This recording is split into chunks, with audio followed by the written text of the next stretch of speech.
Sir ನಮಸ್ತೆ. TV44 ನೀವು YouTube channel ಇಲ್ಲ. ಈಗ ಪೆಟ್ರೋಲ್ ರೇಟು ಜಾಸ್ತಿ ಆಗಿದೆಯಲ್ಲ, ಅದ್ರ ಬಗ್ಗೆ ಏನು ಹೇಳ್ತೀರಾ ಸರ್?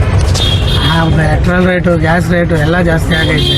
ಅದು ಇದ್ರ ಬಗ್ಗೆ ನಿಮ್ಮ ಅಭಿಪ್ರಾಯ ಏನು ಹೇಳ್ತೀರಾ? ಅಭಿಪ್ರಾಯ ಕಡಿಮೆ ಮಾಡಿದ್ರೆ ವಾಸಿ, ಕಡಿಮೆ ಆಗಲ್ಲ. ದುಡಿಮೆ ಅಂತೂ ನಡೀತಿಲ್ಲ. ನಿಮ್ಮ ಕ್ಷೇತ್ರದಲ್ಲಿ ಅಭಿವೃದ್ಧಿ ಏನಾಗಿದೆ ಅಂತ ಹೇಳ್ತೀರಾ? ಹೇಗೆ ಬೇಡ. ಬೆಲೆ ಏರಿಕೆ ಬಗ್ಗೆ ಪ್ರತಿಯೊಂದು ದಿನಸಿ ಐಟಮ್, ಪ್ರತಿಯೊಂದು ಗ್ಯಾಸ್ ಆಗಲಿ, ಪ್ರತಿಯೊಂದು ಎಲ್ಲ ಜಾಸ್ತಿ ಇಲ್ಲ. ಅದ್ರ ಬಗ್ಗೆ ಏನು ಹೇಳ್ತೀರಾ? ಅದ್ರ ಬಗ್ಗೆ ಇನ್ನೇನು ಎಲ್ಲ ಜಾಸ್ತಿ ಆಗವೆ. ಈ ಸಿದ್ದರಾಮಯ್ಯ ಸರ್ಕಾರ ಬಂದ್ಮೇಲೆ ಫ್ರೀ ಕರೆಂಟ್ ಅಂತ ಬಿಟ್ರಲ್ಲ ಸರ್, ಅದ್ರ ಬಗ್ಗೆ ಏನು? ಅವೆಲ್ಲ ಸುಮ್ಮನೆ ಕಾರಣ. ಈಗ ಫ್ರೀ ಬಸ್ ಬಿಟ್ಟರು, ಈ ವಯಸ್ಸಾದವ್ರಿಗೂ, ಈ ಕಾಲೇಜ್ ಹುಡುಗರು ಅಂಥವ್ರಿಗೆ ಬಿಟ್ಟಿದ್ರೆ ಹೋಗ್ಲಿ ಅನ್ಬೋದಿತ್ತು. ಎಲ್ಲರಿಗೂ ಫ್ರೀ ಬಸ್ ಒಂದು ಮಾಡಿ ಈಗ ನಮಗೂ ಹೊಟ್ಟೆಪಾಡಿಗೆ ಇದು ಮಾಡೋರು.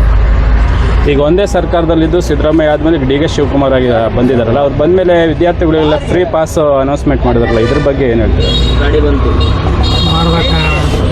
ಈಗ ಅದು ಫ್ರೀ ಕಾಲೇಜ್ ಹುಡುಗರಿಗೇನೋ ಫ್ರೀ ಪಾಸ್ ಅಂದವ್ರೆ, ನಡೀಲಿ. ಅದು ಒಪ್ಕೊಳ್ಳೋಣ. ಹೆಂಗಸರುಗಳಿಗೆಲ್ಲ ಫ್ರೀ ಅಂದರೆ ಮೊದಲು ಹಂಗೂ ಹಿಂಗೂ ನಡೆಯೋವು, ಈಗ ಅವು ನಡೆಯಲ್ಲ. ಸರ್, ಮನೆಗೆಲ್ಲ ಗೃಹಲಕ್ಷ್ಮಿ ಅಂತ ಒಂದು ಯೋಜನೆ ಕೊಟ್ಟರಲ್ಲ, ಇದ್ರ ಬಗ್ಗೆ ನೀವು ಇದನ್ನ ಯೋಜನೆನ ತಗೊತಾ ಇದ್ದೀರಾ, ತಗೊತಾ ಇಲ್ವಾ? ಬರ್ತಾನೆ ಇಲ್ಲ ಕಾರಣ. ಎಷ್ಟು ತಿಂಗಳಾಯ್ತು ಯೋಜನೆ? ಅದು ಮಾಡಿದಾಗಿಂದನೂ ಗೊತ್ತಿಲ್ಲ. ಯಾಕೆ ನಿಮ್ಮ ರೇಷನ್ ಕಾರ್ಡ್ ಇಲ್ವಾ, ಅದು ನೀವು ಮಾಡಿಸಿಲ್ವಾ? ಎಲ್ಲವೂ ಇದ್ದಾವೆ. ನಾವು ಹೋದಾಗೆಲ್ಲ ಇದು ಮಾಡ್ತಿದ್ದೀವಿ, ಅದು ಕೊಡ್ರಿ ಇದು ಕೊಡ್ರಿ ಅಂತಾರೆ, ಎಲ್ಲ ಮಾಡ್ತಿದ್ದೀವಿ. ಗೊತ್ತಿಲ್ಲ ದುಡ್ಡು.